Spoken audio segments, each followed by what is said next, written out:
everyone. My name is Kia. I'm one of the librarians at Hennepin County Library. Welcome to this evening's program. Before we get started, we've got some surveys in the seats that folks can complete that before they head out today. There's some pencils on the table over there that helps us improve our programs and also tell the story of programs as well. We've also got some upcoming writing workshops here at North Regional Library with Sherry Fernandez-Williams, and that's on November 2nd and 14th. You can register online. There's still seats available. And then I'll go ahead and introduce Carolyn Holbrook. Carolyn Holbrook is a writer, educator, and advocate for the healing power of the arts. She is founder and director of the Twin Cities-based conversation series More Than a Single Story and valued partner of Hennepin County Library. Thank you, Carolyn, and thank you to all our esteemed panelists this evening. Thank you, Kia.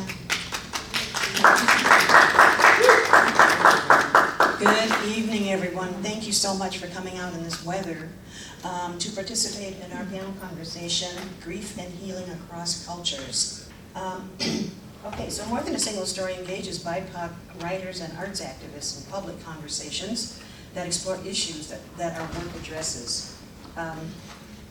Our goal is to provide a forum that strengthens our abilities to work together through cross-cultural understanding and to add to the discussions of empowerment for our communities. And we do this through readings, through panels, through creative writing workshops, and we just also want to thank the Hennepin County Library, especially Kia Vang, for her continued partnership, and also to the librarians here at North Regional for hosting us tonight. So I also want to take a moment to thank the voters of Minnesota for grants from the Metro Regional Arts Council and the Minnesota State Arts Board and the Minnesota Humanities Center for support, and from private foundations such as St. Paul and Bigelow Foundations. We are so grateful for their support, which allows us to keep our programs going. We encourage you to visit our website, which you'll see in the program that you have there, and sign up for our monthly newsletter so you can keep up with what we're doing. We have lots of interesting programs coming up. So, as you know, tonight's program is focused on how we carry personal and collective trauma, grief, and losses, including some, those that we have experienced over the last few years. Our panelists will share how their cultures, their beliefs, and their communities help them remain engaged in life and the transition towards hope and healing. We're joined by a wonderful group of artists and healers, Janice Bad Moccasin at the end of the table, and Kinshasha Kambui is next to her. Tuger, also known as Billy Lor, and Marian Hassan. So More Than a Single Story always begins our panels with a poem.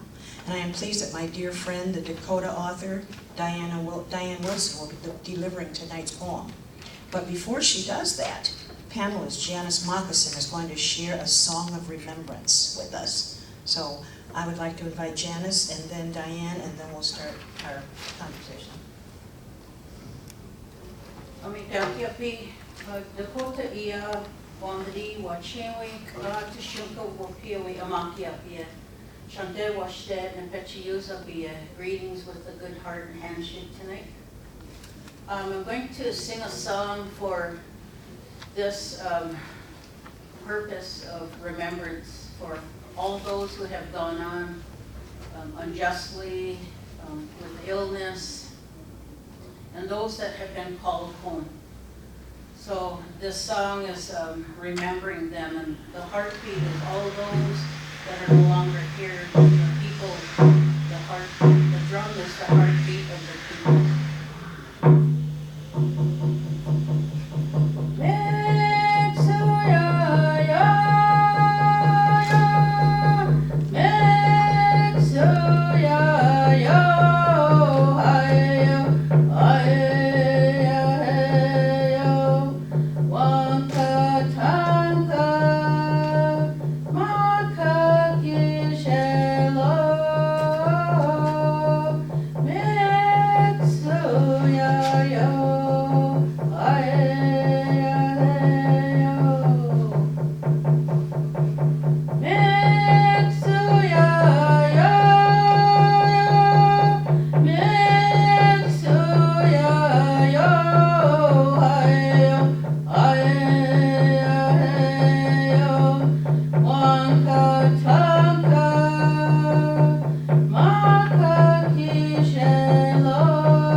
I just want to tell you that song is Mix Suyayo, I was saying, is remembrances of our relatives and our ancestors, all those who have gone on that we behold in our hearts. And at one time our people were suffering, at one time we were suffering someone. And so we pray and we remember them, cherish those memories and all the goodness, and wish, good medicine among all of us to continue our walk. Thank you.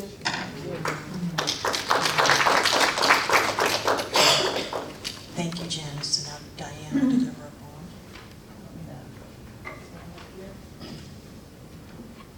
poem. Hamatakiapi, Diane Wilson, Namakiapia. I am going to read a poem I wrote called How Do I Hold What Is No Longer Here?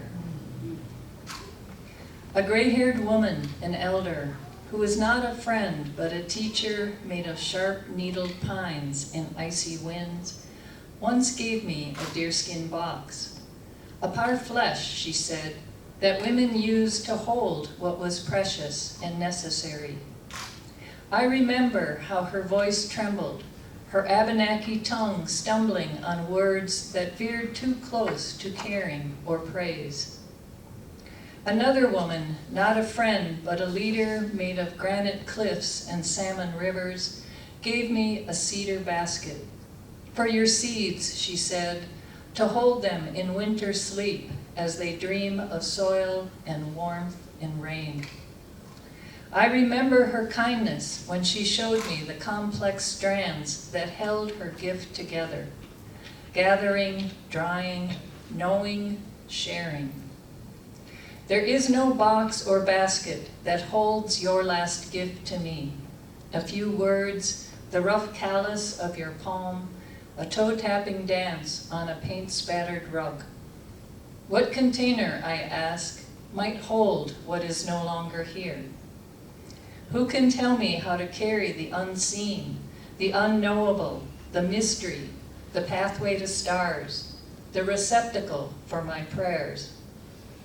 Where does love go when the moon is new?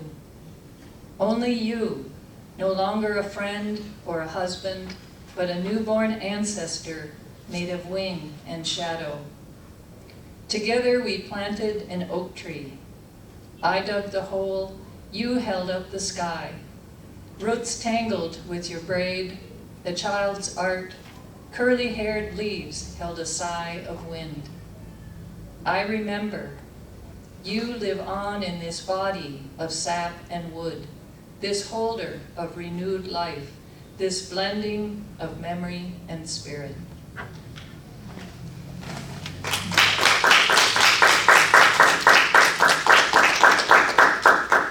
And I would like to offer a song and invite you all to join in with me. Tomorrow is Carolyn Holbrook's birthday. So, back to the program. Oh, Lordy. I would just like very much to just give you a brief Introduction of all the panelists. Their full bios are in the program that you have. And so, again, starting with Diane Wilson, who delivered a lovely poem and embarrassed the heck out of me. She is a Dakota writer and educator who has published 4 award-winning books, as well as numerous essays. And her full bio, again, like everyone else's, is in the program.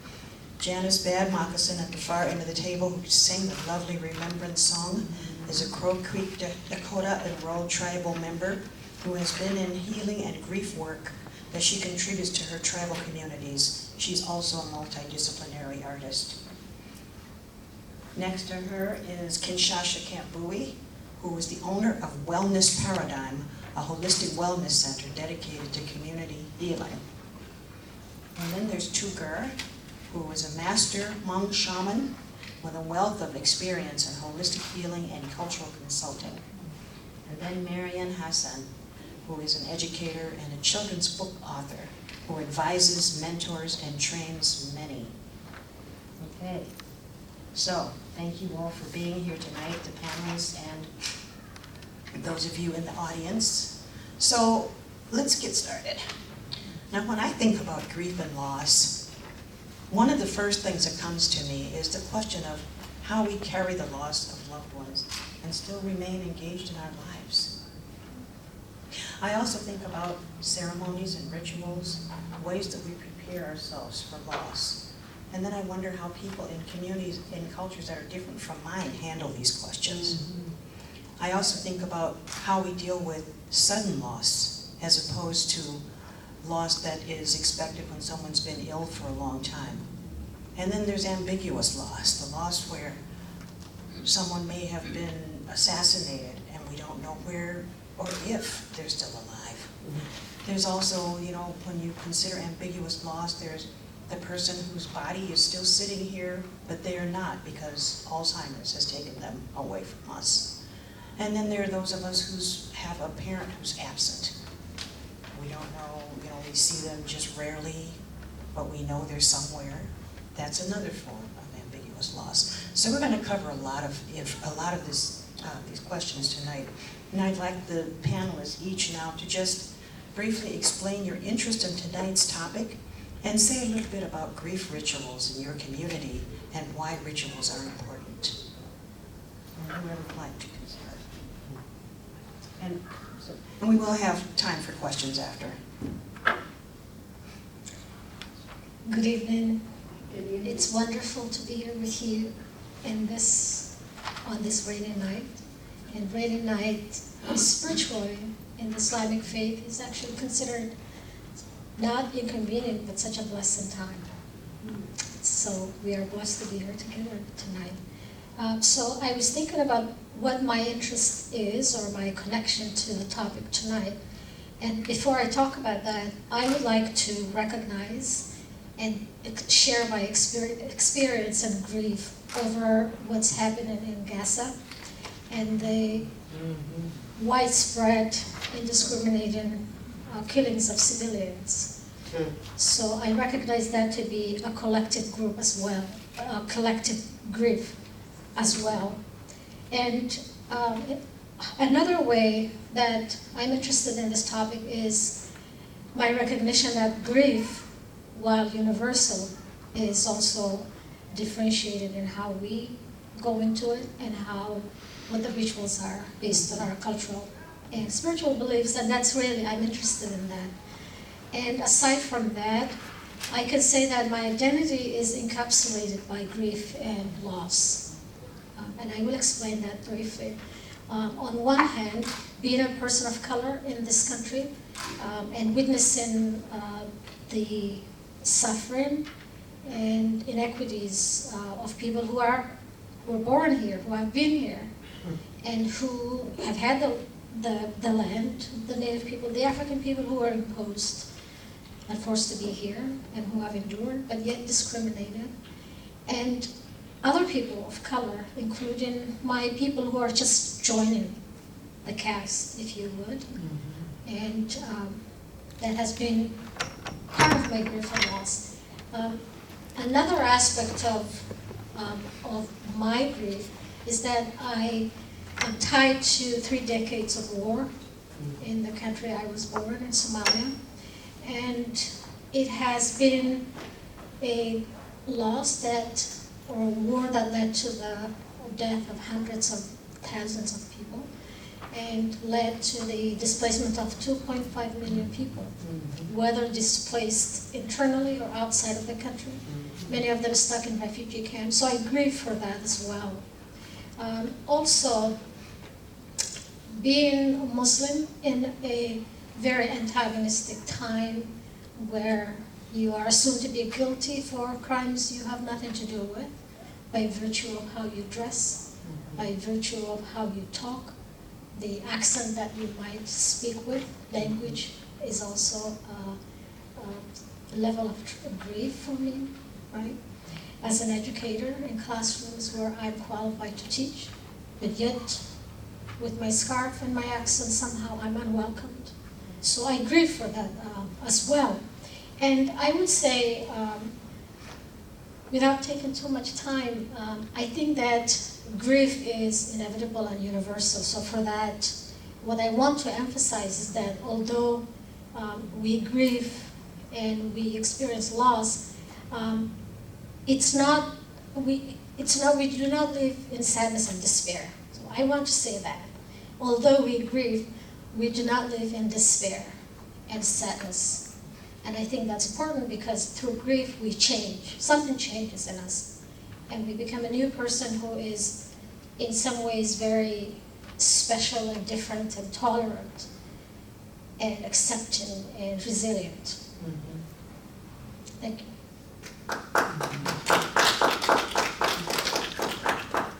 It is a great evening to be here. I think the rain really sets the mood for this.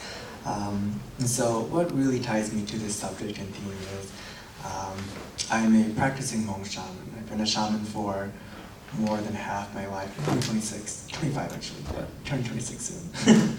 And as a Hmong shaman, I work with the community and wellness, holistic wise, and I dabble with grief a lot. And not only that, but grief, you know, like you mentioned, it is universal, and it is something that is almost cosmic-like.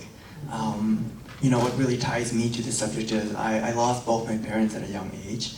Not only that, but my people, I'm Hmong, and my people have never, within 3,000 years, we have never had peace. There have been over 8-9 genocides that was thrown on my people. And so if you think about the generational trauma and the grief that is passed down from my people, and not only that, but as a Hmong shaman who is gifted with the ancestors' blessing of being a healer, knowing that my spiritual guides who guide me in my healing practice are my ancestors, and even they're still grieving. And so it really ties me down to really talk about grief and understand it. You know, when I was becoming a shaman, I was learning the arts of it from the elders.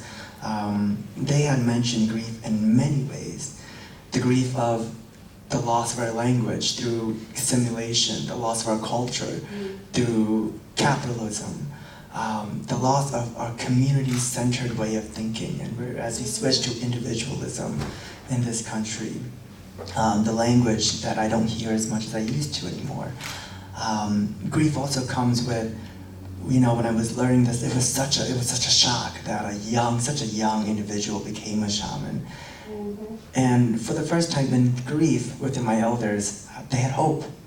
They had hope that the culture would pass on and the language would live in one person. And I learned that grief, you know, like you mentioned, grief isn't completely despair. Grief is learning. Grief is learning, and grief is adapting. And grief is more than just surviving. Going through grief is the process of thriving, right? And so that really is what ties me to grief. We're really interested, and what makes me want to be here today.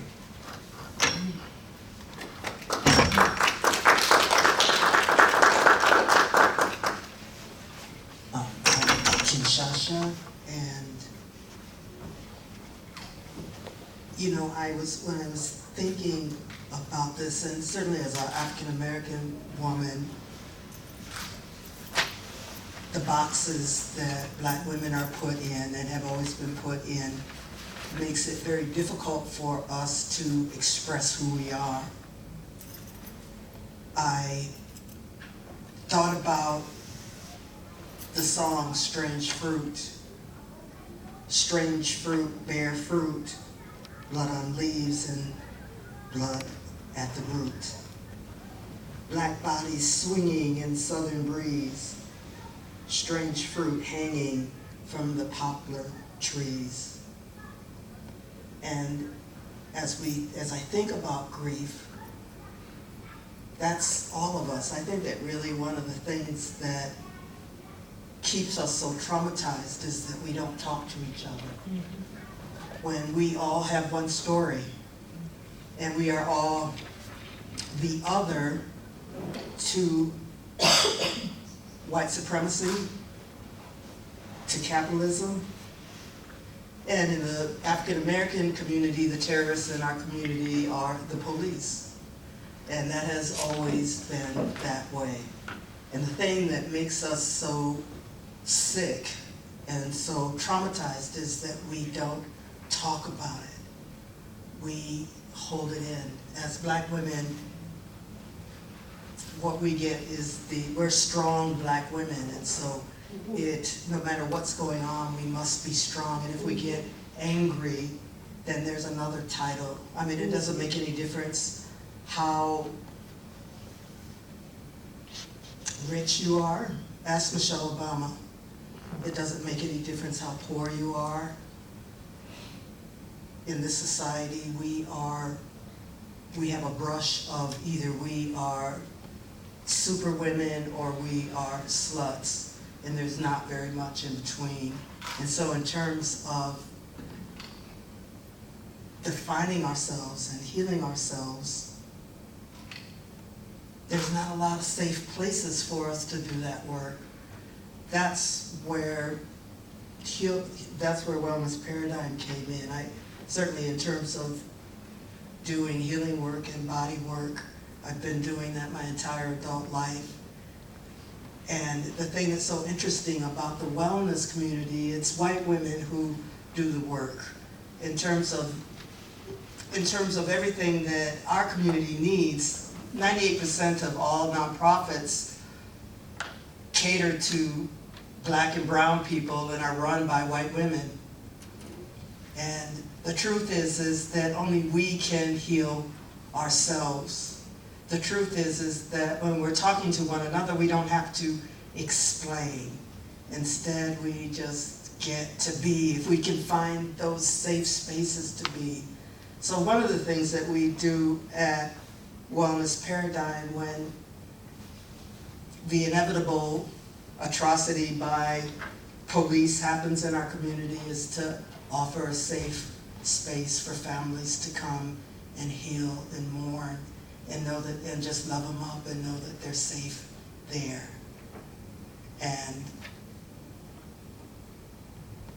I will say that the doctor lives inside of our pain.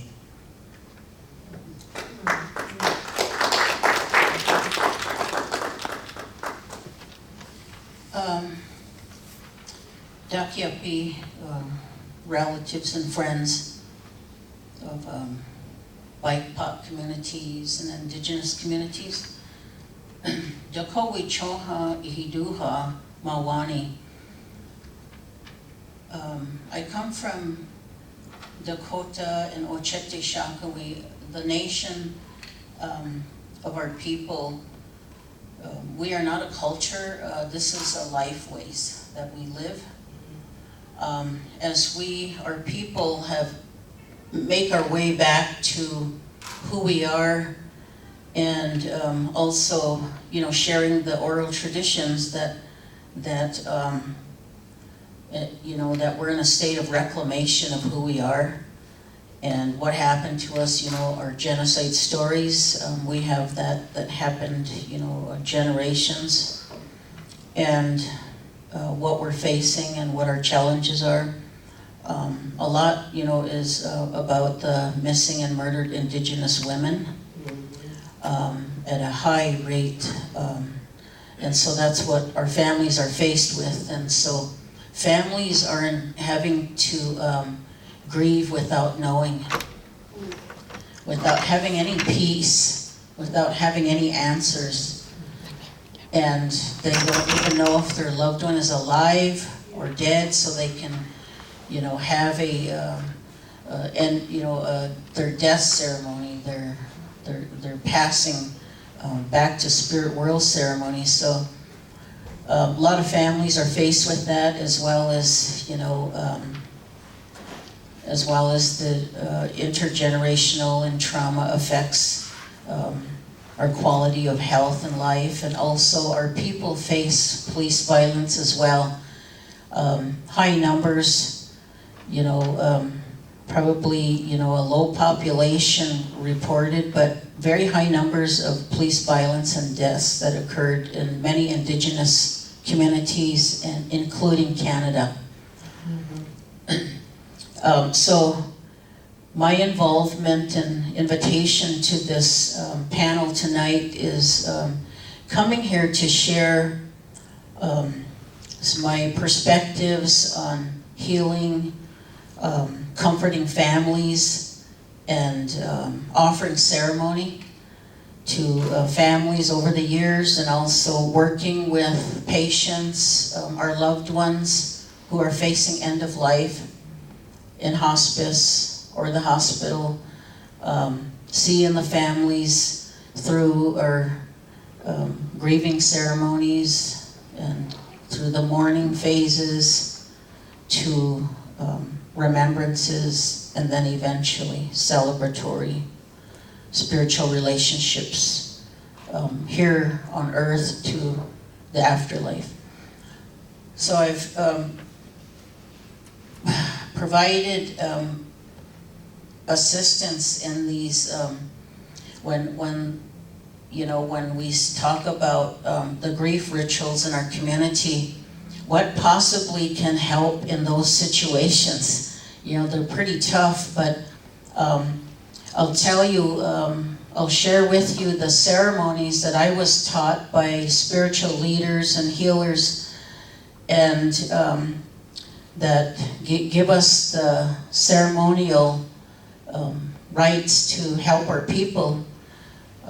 One powerful comment that I heard from one of our elders who is no longer here with us, but he had said that our ceremonies are designed to give us strength, courage, and encouragement to live forward in a positive way, the best that we can, through the violence, through the end of life, through the sufferable losses for those who have gone on with, suffered from illnesses and diseases.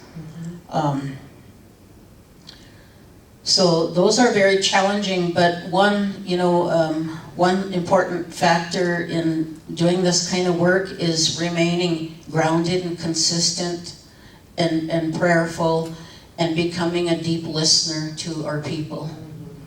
Hearing their pain of their silence, hearing their tears, seeing community grief. And a lot of us have witnessed when the George Floyd murder happened. It shook everything up. It shook our consciousness up. It woke a lot of people up, and but also that wasn't new to us because it's been happening for generations, historically to contemporary life. So one of the grief rituals that I offer it to my community and to my friends is that is the ahankikda, the wake and the funeral spiritual ceremony. And when a loved one passes on, the family will usually start a fire, meaning they will start a small fire to represent their loved one in a sacred travel and process at that time. So there's a fire started as soon as the loved one makes a journey. And then after that, on the first day of their passing, we began those prayers through preparing. The family is getting the body ready. The family is preparing food, and they're starting to prepare themselves for a wake and a burial process. And so that there's 4 sacred days in our sacred ceremonies that consist of the drum here singing the songs. The drum and the singers, they strengthen our people in our hearts to keep us to go on. And also sharing stories, and also feasting together communally and supporting each other. And so that first year is very intense and an extreme grief. And so we ceremoniously walk our relatives kind of to an underground space and say, "You're here now. and you're going to grieve, you're going to, you cut your hair. We cut your hair and society will know you're in grieving, or you'll put black paint on your forehead, and so people know not to, come and overwhelm you with things, that you're in a grieving stage right now. And then, so that whole first year is really hard, and so the families will take, the relatives food and offer them songs, offer them, to clean their house, and it's their responsibility to take care of that family. And so, and then after that first year is over, we have a 4-year memorial period. 4 years, the first year is that intense grief, and then after that first year, we assist them with a memorial, the family, and that consists of bringing them back into society with a feast to the community, a giveaway to the community, and encouragement from the community, and welcoming them back into society. And then the mourning process can begin in the 2nd year, and then in the 3rd year, memorial giveaway, and then in the 4th year, that it will become an honoring, a remembrance, and a hunka ceremony. It is said that on that 4th year that you will have accepted and begin to cherish the memories that will help you to heal, and you'll behold those memories, and then also you'll understand in the afterlife that your relative is in the afterlife, and they're just right over there, and someday you're going to meet them. And so we make a spiritual relationship to the other side, and that's very powerful because you'll see signs in nature or elements or through people that something greatly and mysteriously and lovingly is at work.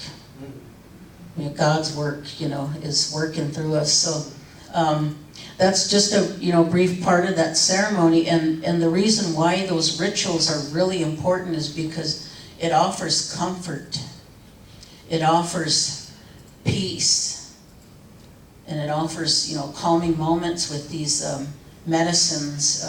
We use sage and sweetgrass and cedar, and we use the drum to provide comfort and care. And at times when there's an unjust death occurs, you see, the family's not the only ones that are going to grieve. It's the whole community that is impacted because it triggers us in so many ways. And so we join, our people hold vigils. They hold protests just like other families and cultures do, to have our voice heard. And so these families feel this strong support, and they feel comforted, and they feel fed by the community. And so that really fosters a resilience for a family to be strengthened by songs, and to also be strengthened through the ceremonies, which are allow the person to grieve, like we were talking about, to grieve and to feel it, and to just go with it. Contemporary society says, don't cry, be strong. Pull your bootstraps up. Oh, forget it now. That was just happened, last year. Well, I always say, and I've learned over the years, that grief is really sacred. Because it's that personal testimony of how deep love is for one another. And people are grieving and hurt for that. Even our ancestors were looking back to the generations before us, because what we're practicing was given to us from them. And we're bringing this forward to the future generations. We cho each other, We have these generations to care about and to love. And so, in that way, it brings us comfort and it brings us, healing. Because we support each other. Before, we weren't able to really support or congregate together or even know what was going on until voices began to be heard. So, all in short, I wish, that everybody had access to their ceremonies, because they're really healing. And because not one person is going to heal us. We're all one healing system together in unity. And that's the energy in medicine. So that's, what the circles that I work in and facilitating that is, I remind the family, you are the healing system. And we are here for you. And so even through them tough times, we have to adapt our ceremonials processes to being out on the streets together, holding vigils, and naming, the crimes and naming who's responsible. And, we can do that today. So that's what I believe is like ceremony is collective strength and power of prayer. Through our human beings, our humannesses. So that's why I think rituals are so important, is to carry that forward for them and to have compassion, true compassion.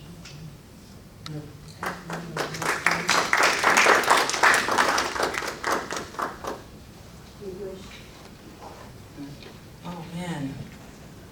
Such powerful words from all of you. And, you talked about the different ways that grief affects us generationally, through trauma, through loss of language, through war, through just being black, through just being you. Let me ask you, and I kind of wish I had asked this before I asked about the ritual now, but it's okay.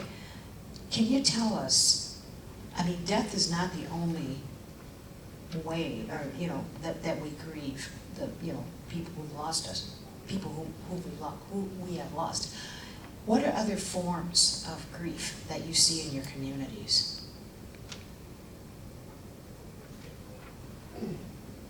Anybody, yeah. I think I'm gonna pick it up. Okay, go ahead.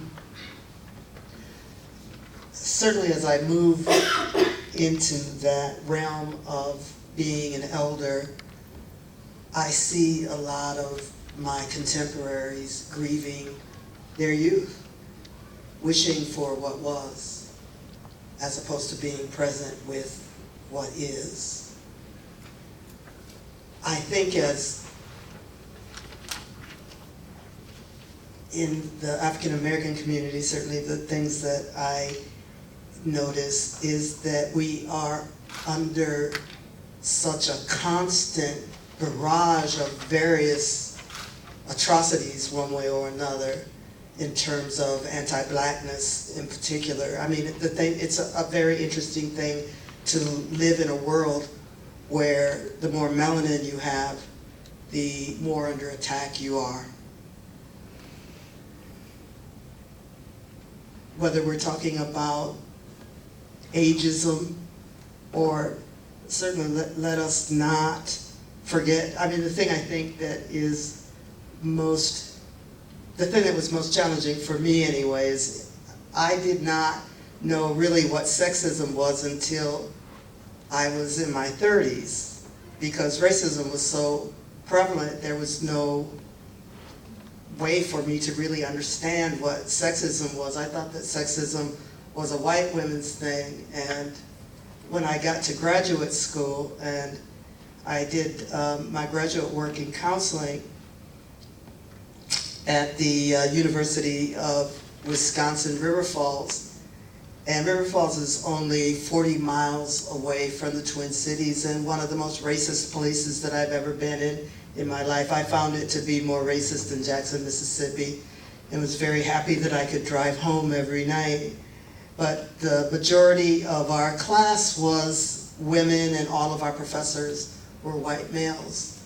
And the thing that I found really interesting about sexism is that sexism minimizes us as women because we're women, and as a result of being women, then we're not as intelligent. We don't have as much to contribute. There's nothing to negotiate because we are just inherently less than because we are female. And I think that what I notice more and more is that as more atrocities happen to us on a daily basis, we are more silent. We don't speak up in terms of the atrocities. It was mentioned earlier about what's going on in Gaza. Initially, when the atrocities were happening to the Palestinian people, people were gaslighted for talking about what was going on there. And so we've been co-opted into thinking that the injustices that systems do against us, that we're just supposed to accept them and not speak up and not call the atrocities what they are. And so what we do is that we stuff it.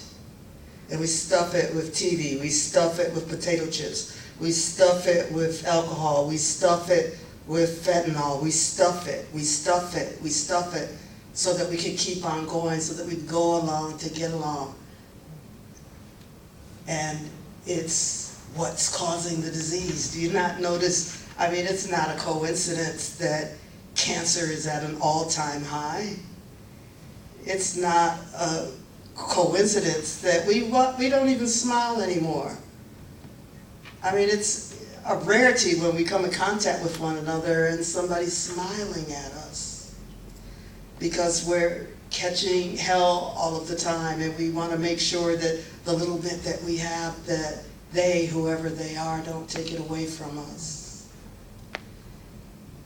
I think that the thing that ends up being most important is that we be present for ourselves.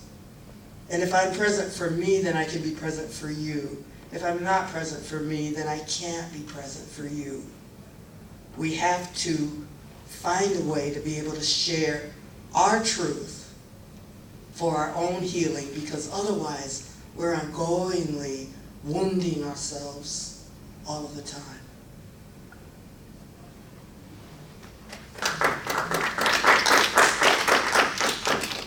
Yeah, I spoke to a young man yesterday who was telling me that his son is so traumatized by just daily stuff that he won't even go out of the house. He can't get him to go to school. He just can't get his child to get out to leave the house. And so, yeah, that's why I'm asking, you know, in your communities, what do you see ways that this grief is manifesting? And Kinshasha talked about, you know, several ways. What about the rest of you?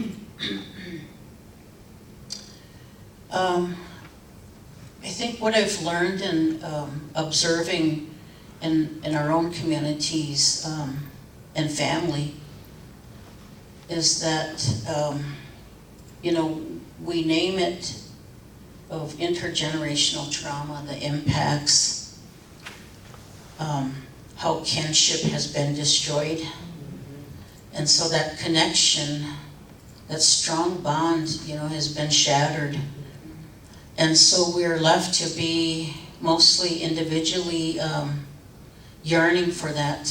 And I know myself, you know, I was raised by my grandfather, and he was the most loving, wise, eloquent man.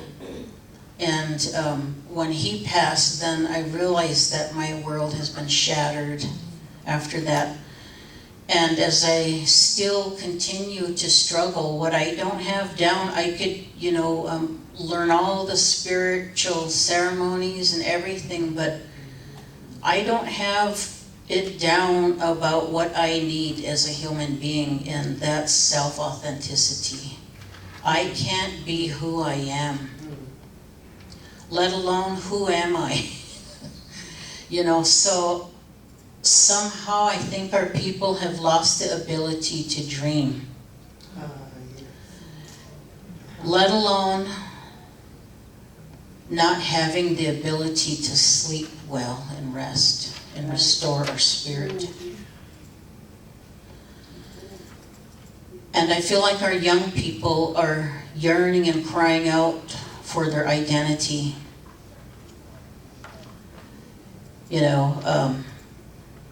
That instead their identity today is anxiety. That's the buzz, I have anxiety. Yeah, me too. I said, oh, I do too.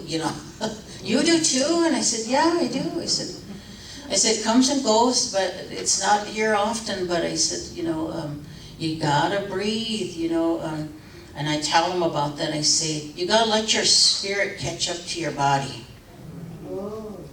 Because that's how we're surviving right now, is that we have these chaotic days and stress. We're not built for this. That's right. And so grief manifests cancer. Grief manifests disease. That's right. And we didn't let our spirit catch up to our body. Only till we go home and we drop our bags down and lay in the chair and we're already burned out, and and our spirit's just trying to catch up to our body, to our being, and our spirit is the core of ourselves, that will and determination that pushes us forward every day. So I believe that we're grieving relationships with one another and human connection.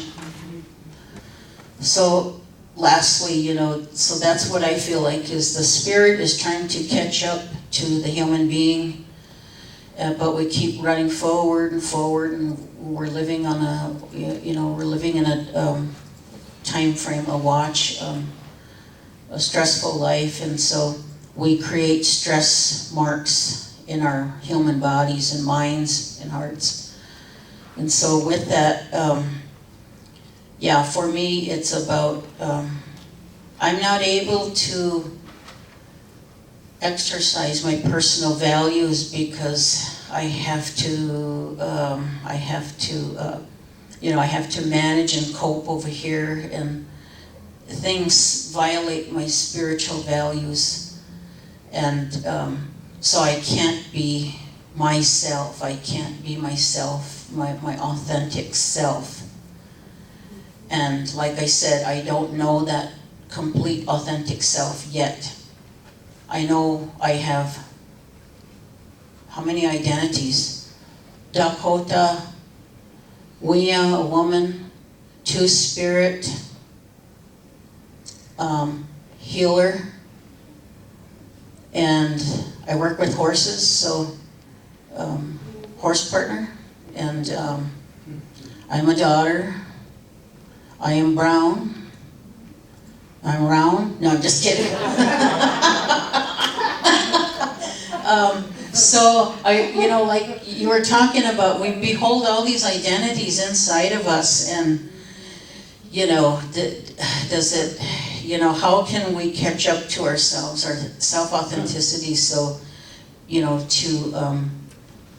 to connect to good, healthy relationships to one another. Billy, Marian, how does that manifest in our community? I think grief manifests in my community in so many complicated, diverse, so many ways. I look first back at the grief, as a child, the grief that I was feeling first, and that was watching my grandparents, right? It was the grief of the death of their dream.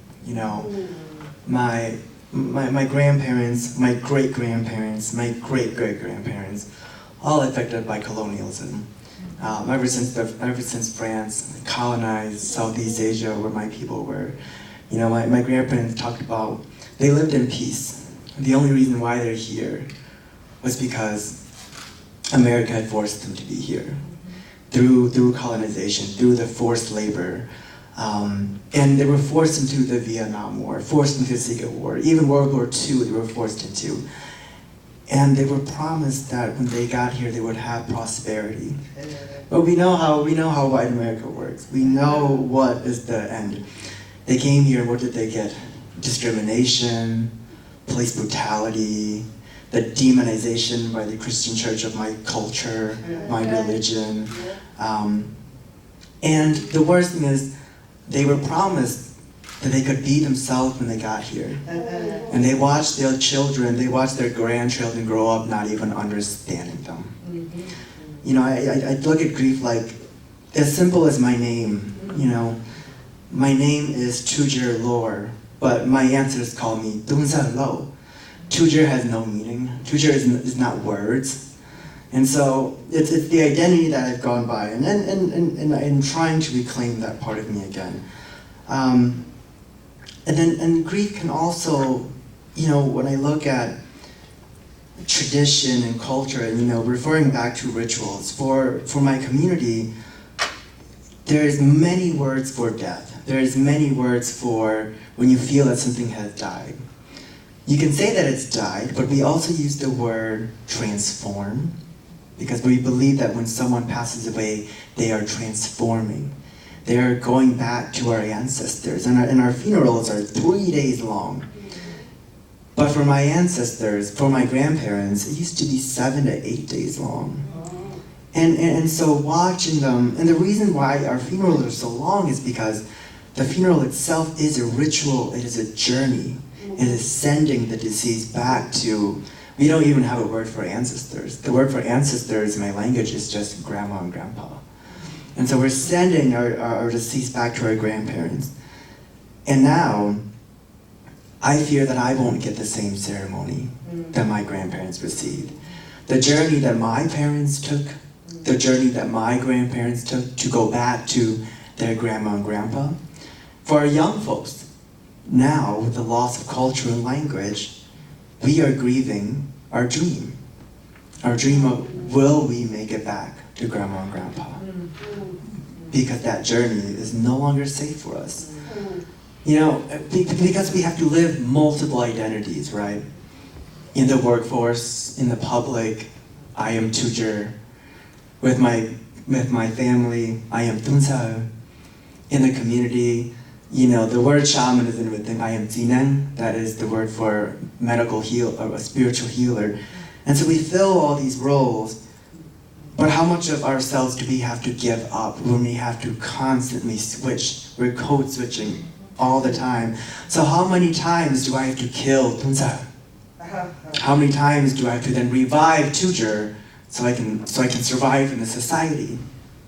And so we're killing ourselves constantly over and over. And, Hmong people and in my community, we believe that an individual has multiple souls. And all these souls are very different. We live in a community, in a society where it's very homophobic, extremely anti-Black. My people coming to the United States were forced to believe in the Asian minority myth. And we were pit against our Black brother and sisters. We were pit against the Latino community, to think that we were all against each other. But where my grandparents and my ancestors grew up, they grew up in the mountains, where there were over 50 to 60 to hundreds of different tribes, and we lived in unison. And so now coming here, my grandparents, they're tired of fighting. Even my generation, sometimes we're so exhausted because the warrior in us who were colonized has died. And so many of my people fall into internalizing racism, becoming extremely anti-Black, becoming extremely homophobic. And the homophobic thing is what really, sometimes it kills my community, is because we look at the soul like it's not just a man or woman. You are trees. You are bamboo. You are bear. You are dog. You are fish. And so all the souls that composes the body is named after these parts of nature. It's an ecosystem. And when you take a predator out, or you look at the food chain, and when, in nature, when you knock down, whether it's a prey, or it's a predator, or even grass itself, then the whole ecosystem is thrown off. And for years, for decades, for 2 centuries, thousands of years, the ecosystem has not been fixed. And so the soul and the body, like you mentioned, does not catch up with the body. The soul itself is still so lost. And I want to share a story quickly here about grief. And as a shaman, I work with a variety of people in my community, and even outside of my community.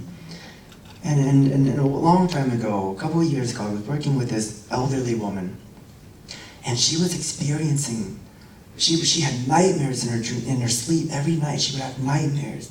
She would dream of blood, and she was experiencing so much mental health issues where she wanted to die, where she wanted grief for herself. And so I did a ceremony to track down her soul, right? Find her soul. Where is her spirit? And when I did the ceremony, I was induced in a shamanic trance. I could hear helicopters overhead. I could smell the breeze of the air where my ancestors had lived, the mountain breeze.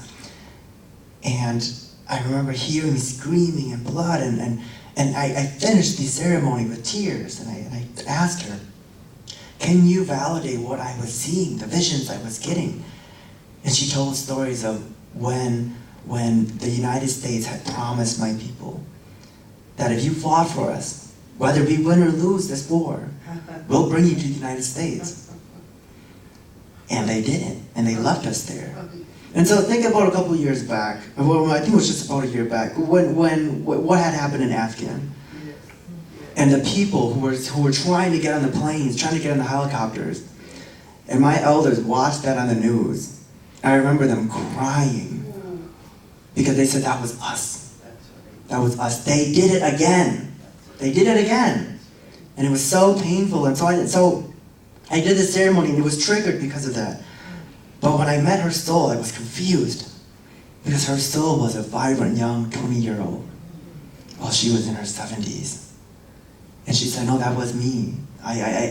When the CIA had flown over the villages because they were trying to help us, because they had recruited our boys who were 11, 12-year-olds to go die in the war, it was only the woman left behind with the baby. They would drop rice from the helicopters. And we lived in bamboo houses. And the bags, 100-pound bags fell from the sky and crushed her whole family. And so all this time, they came to the United States.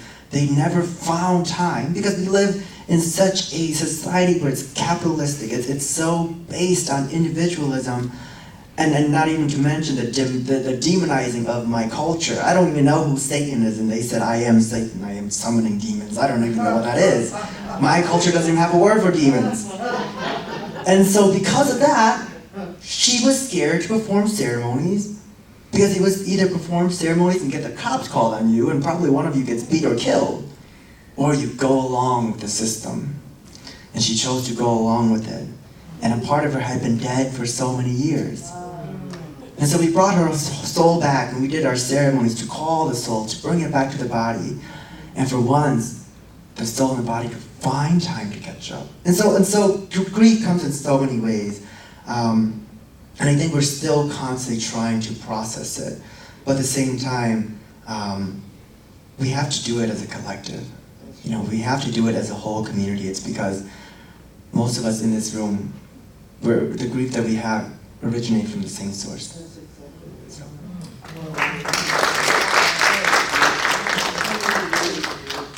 I will pass the microphone back to Carolyn, because everything I wanted to say, because grief is so universal and shared. The different kinds of grief that you're expressing are the ones also my community is grieving. So for that, I think it's the human experience that we're dealing with. And the sources of our grief sometimes originates from the same place, sometimes differently, but nonetheless.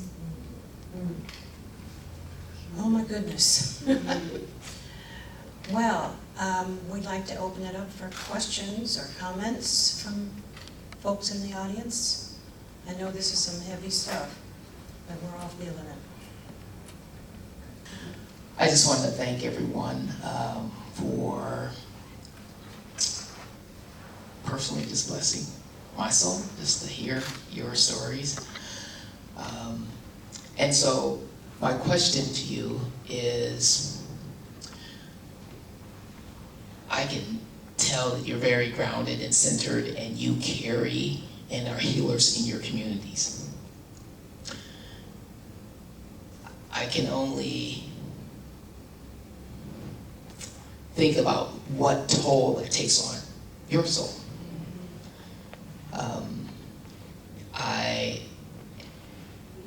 Listening to you, I feel like I have made a withdrawal from your generosity.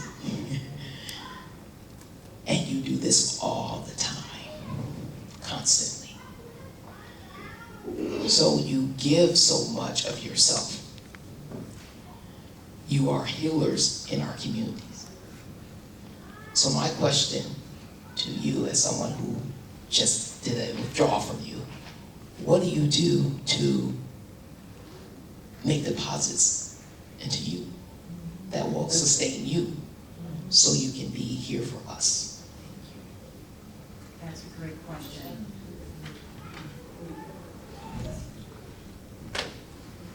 Do you all take care of yourselves?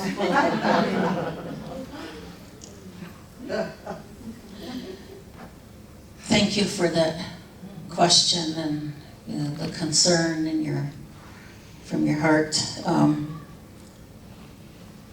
For me personally, I have to know who my healing partners are, and those are horses. And in my culture, healers have two helpers, non-human, horse and eagle. And so we're attuned with those helpers. I rely more on my wachia, my faith, full faith onto the Creator, the Source, because it's not coming from me. I'm a human being doing spiritual work. And so when I can regenerate reciprocity with the work, giving, and then receiving from the blessing. Example, like if I have to drive somewhere, years ago, people would, once they get the buzz out there, yeah, she does that work, and I'm a Dakota woman, and it's rare for a woman to do burial work and to do, to provide that. I would travel and take the time and the energy and my own finances, because the people were too, they didn't have enough finances to pay for gas and hotel and, lodging. So I would finance my own trip, and I would worry, I would think, oh my God, well, somehow I'll get gas money home, I don't know how, but hopefully, because I'm not gonna ask the family, And sure enough, somebody, one of the family or relatives will come and, after the services and everything, the ceremony took part in the burial, then the only thing that I wish for is to get home safe. And everything's intact at home. And sure enough, a relative will come and say, here, here's gas money. And she slipped me like $100 bill, I'd be like, oh my God, I get to buy road trip snacks, and yes. So blessings, taking those blessings, so that's the reciprocity of it, is when we give and we receive. So, And also, I am I run sweat lodges. I pray in the sweat lodge, which is a purification process. So I have to get in there. It's a part of my life ways is to go in and purify and wipe myself off. And there's other holistic ways too that as healers we're taught to go out in nature and call out to the four directions and to call our spirit back. Because, you know, I could be still with that grieving family, or I could still be stuck in that spiritual state where we're taking care of the dead one's body and their spirit. I could still be in that state of mind. So we call our spirit back, and I do a lot of time out in nature once I come back from doing something like that. I just did 2 wakes and burials last month. Within 2 weeks, same families, and they said, "What are we doing wrong? Why are we being punished?" And I said, "Nothing. You're not doing anything." I said, "Our relatives go home together. They don't let each other go alone." And so back home on my reservation, they go in 3s. Doesn't matter. It has been happening for, you know, decades. So there's even a joke now, you know, like when one person passes, they're the first one, then everybody jokes and says, "I'm staying home. I'm not driving. I'm not going anywhere." You know, so, you know, it's a matter of too, when you love the spirit of your people so much, they love you back, and they don't take it from you, they give it back. And granted, I have type 2 diabetes now, so now it can impact my physical body, where I can get lethargic at times, but going in that sweat lodge is vital for me. And also wiping my spirit down in that way and calling my spirit back. So being aware of that, you know, because if we're not well, we're not taking care of anybody. So it's very important, especially when you become older, you know, and I think I'm the oldest one here today. So, but it's really important. Healers constantly tell us, get in the lodge. Take care of yourself. Take care of your family. Eat well. Drink your cedar teas, your medicines, you know, and remember your affirmations and your prayers, so that can also generate in your body and push out the cells. If I can just share, I know I always like to talk, but I don't get to see you anytime, so. One way that our grandmothers, Kunshis, healed themselves a long time ago was they would sit. There's a power in sitting and being still. And they would sit and be still and sing their song, and then they would, with their affirmation, their meditation, they would put a light, and they would carry that light through their bones, because, you know, disease starts in the bones and can be filtered out of the bones. So they would push that light and that healing through all their bones and the power of their meditations all the way down to their feet. And that's how they took care of themselves. So they washed themselves off like that because, but we don't, you know, learn enough of those practices or even hear those stories. I was very fortunate to hear that and learn that. So, you know, I sit a lot, sitting quietly, and like I said, there's so much power of being still and breathing and regenerating yourself. Yes. Kinshasha, how do you take care of yourself? I like good food, juices, smoothies, and that's always kind of been a foundation for me, as well as you know, one of the things that I do is that I'm a massage therapist, and there's something that you said that's absolutely true. It's in the giving that we receive. And in the work that I do, I am replenished. I'm not depleted by that work, as that's the work that I came here to do. And I do it happily. I've certainly come to realize that my power comes from my joy. And joy is not a jump up and down kind of thing. It's a foundation that's within us. I realize that love is a stronger weapon than any gun. Seems like Americans love guns. And love is probably, it's not just a conversation or something that you use as in a church or something. It's really, really powerful, especially if you use it when you're in trouble. I am a strong believer in ancestor worship, and I call in my ancestors every day. I would never consider doing this life by myself, ever. And I would be remiss if I did not share something that's been on my spirit. And the one thing that I notice about this life is that most of us are so afraid to die that we don't live. And the thing that's so funny about it is that it's an illusion. We don't die. Our bodies expire, but we do not.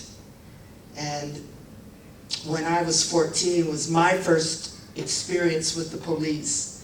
And the police have always loved black people very much. And they either kill us or they maim us. And so I'm in a stolen car with some friends, and it's clear that we're not going to get away. And so we decided we're going to stop in the middle of the street, let the police go around us and jump out and do their police thing. And so I'm like a block and a half away from home, and so I'm scared to death because I wanted to jump out and run, but I thought they'd shoot me in the back, and it was pretty scary. And I said, well, I think what I'll do is that when we stop, I'll jump out of the car and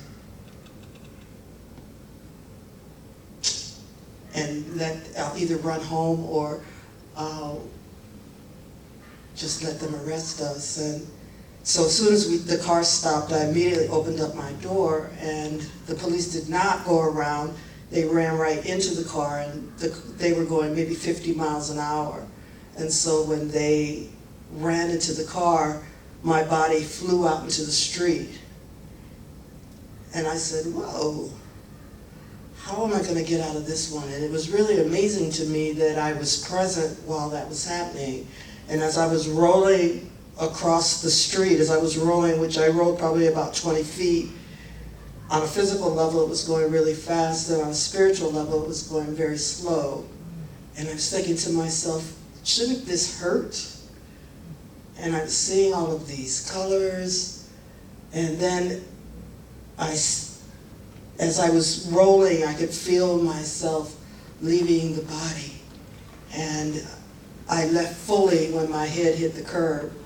And when I left, I said, oh, here I am, but there I am. And so I looked at my body. It was really interesting. I felt the same way about my body as you're going to feel about your clothes when you take them off tonight. Not much. It was like everything that I was right there, but my body was someplace else.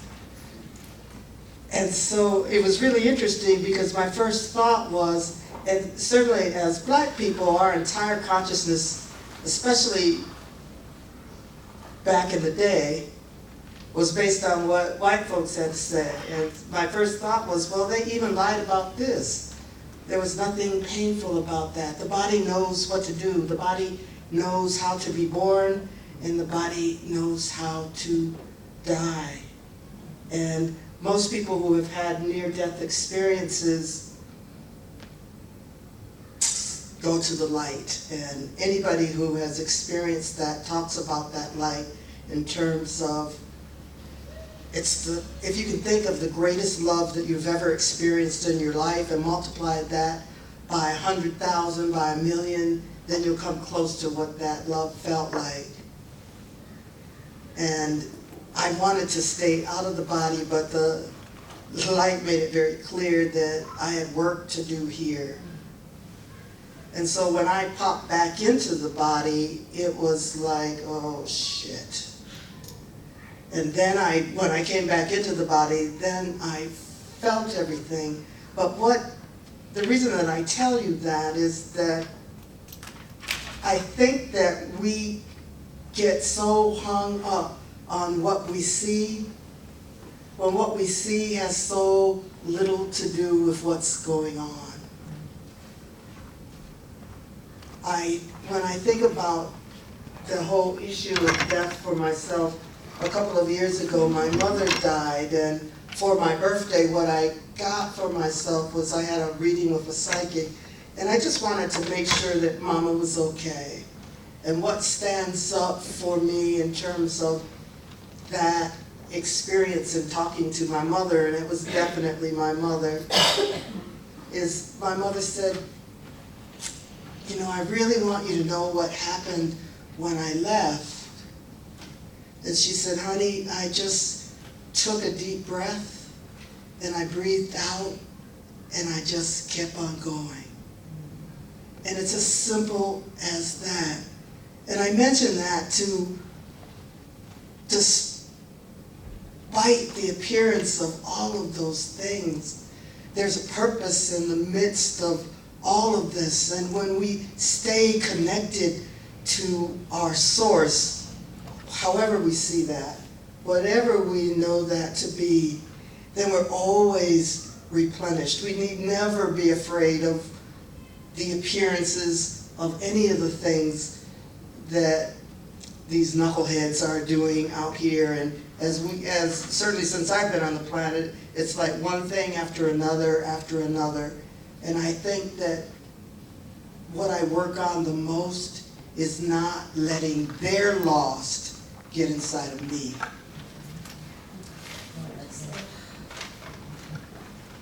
I want to make sure I say it would be arrogant for me to say that I'm a healer. I don't believe I'm a healer. There's no spiritual foundation that I can. So there's no spiritual base for me to lean on to claim that I'm spiritual. So I don't feel, to answer your question, I don't feel I'm being depleted as I share. What I'm doing in rare moments like this is to really be a voice to the experiences of my community, which is not always articulated in these kind of discourses. So that's really my intention. One thing I wanted to, when Janice was speaking at Kinshasha, and what is the right way? I want to make sure. The real way. It's very lot of tones. I can relate to that because my actual name is Marian. Marian. People call me Marian. Yeah. And the one before that was Uba, right? But that's not even in the document now. So I want to talk about death in the Islamic value and the Islamic belief. Death evokes this spiritual belief that it is on the shoulder of all of us. It's a breath away from us. It's not something we should be caught off guard. That it is through daily conduct with that awareness that we can be good human beings. And so when death happens, those around rush to come together and sit together for a period of 7 days, not at the same time. But my mother recently, 14 months ago, passed away from a very long illness, which I'm grief-stricken. But it was overwhelming to see that our home was filled with people. So it's, in our value system, once someone ill is when the grieving begins, that you do visitation, you do prayers, you go there frequently. And hospitals in Minneapolis, they're getting used to the Somali population. They used to complain about the tremendous traffic, but now people will say, there's another family room over there, and over there, and over there. So, and when someone passes, people will show up because it is an obligation to show up for the burial and for the funeral. So you will have hundreds of people. When my mother passed away, there was just no parking, no place to stand. And when she passed away, the body should be buried and immediately. And so she passed away at 3:30 in the morning, and she was buried at 1 o'clock. And yet, everyone will call the next person, and they will come. So I just want to reiterate, death is not something that is feared in Islam, but at the same time, we grieve, and grief extends much longer than we expect. So, yeah. So I think that's an important element. What is happening in terms of what do we miss, that I forgot to mention, is that we're missing being able to bear the death of loved ones. I know that one of my friends in the audience, when her recently, her brother passed away, he was in another state, she went there. Her mother was so many miles away, she had to flew to console her mother, back and forth, back and forth. So that's another way of, another level of grieving that we deal with. Billy, how do you take care of yourself? And then we're going to have to wrap up after this last. I would say at the moment, as a young adult, I don't have an answer, a complete answer for that yet. I think that is something I'm still trying to find. And personally, one of the struggles that I've faced being a healer in the community, because in the community, when you become a shaman, then I became one at the age of 13, and when you do become one, you are considered an elder right away. And so, I lost a lot of my childhood, and still to this day I spend majority of my time healing the community. And many times when you are a shaman, you're revered as something greater than human. You can transcend through the spiritual realms and communicate with spirits, and sometimes it can be fantasized because, as shamans, we sometimes have to fight evil spirits, and this becomes idolized. And so for me, what really helps heal me a lot is, I think healers come in so many ways, and my healers are the people who are just willing to ask me, how are you? Take me out to eat, maybe grab a couple drinks. My healers are the ones who ask me how my day is going and allow me to cry and be ugly in front of all of them. And what I'm trying to get is my healers are the ones who reminds me that I'm not just the shaman, that I'm also just Dunsa, I'm Billy, and I'm human, and I'm seen for me, and I'm loved, and I'm brought down from this whole throne, and I'm brought, and I'm grounded again. And to end it off, I think for me, what I really do for healing, and I just started really doing this in my community around this time of the year. It's the harvest season. It's the new year for us. There's a tradition that usually the elder would do. My parents passed away, so I'm the elder now. Is you have to call all your ancestors to come eat, and it's an offering. You sit at the table with them, and you talk. And you have plates out, and you set the plates and put the food as if they were there. And I remember watching my grandparents do it, and they used to cry. And they would talk about, this year was a hard year for me. Money was tight, or they would celebrate. And usually I never really did it, was because I didn't really see the point of it. And I started doing this when COVID hit, and everyone kind of went through it, right? And I wanted to feel more closely to my ancestors and heal. I wanted to heal. Most importantly, I wanted to feel my parents because I had missed them so much. And so I did it for the first time. And just like my ancestors, just like my grandparents, I cried. But I told them how life had been going. And even though I didn't see anything, I felt it. I I felt that love, and I felt that we were there together again. So what I do now a lot is I love, and I should have been doing this from the start because that's what all the elders told me to do, but really connecting with my ancestors and understanding that I have to do this because I'm also the future ancestor. And so the grandchildren will one day call me and they're going to cry to me and I have to be there for them. And so that's why I heal.